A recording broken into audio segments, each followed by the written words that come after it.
Halo bos, selamat petang, selamat petang. Saya Mr. Pang. Hari ini kita kedai ada tapak yang ini kereta pada tangan saya.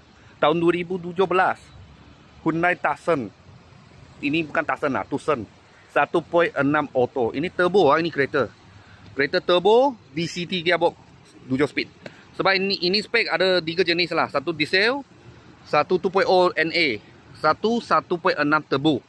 Turbo punya horsepower 177 horsepower. Kalau NA punya 155 saja.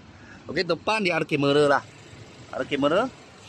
Lepas tu dia punya lampu banyak cantik. Dua biji projector dia light ke atas ini. Okey, sini spotlight. Kalau you tutup lampu, dia akan light bawah menyala juga warna putih. Okey, kereta enjin dalam macam ni. Okey, enjin banyak smoke, coolant tu cantik-cantik. Berwarna merah. Ini orang ada jaga kereta punya. Turbo kat sini ya, turbo kat sini 1.6 cc. Okey. Depan boleh nampak dalam tulang besar, dia molek semua original lagi. Tak ada apa accident. Dia punya sport rim original. 17 inci. Tucson. Tahun 2022 punya tayar. Sebab dia mileage 85,000 tadi saya ada cek. 50,000 macam tu kena tukar tayar sudah. Tayar bunga sudah tak ada. Confirm punya kita punya experience lah. Tengok macam mana. Dalam ini banyak cantik. Warna kilat-kilat, chrome. Okey. 10 tahun. Tucson. Okey, dia punya seat banyak cantik. Sini ada sikit celah. Selalu naik turun kereta duduk kena ada sikit-sikit.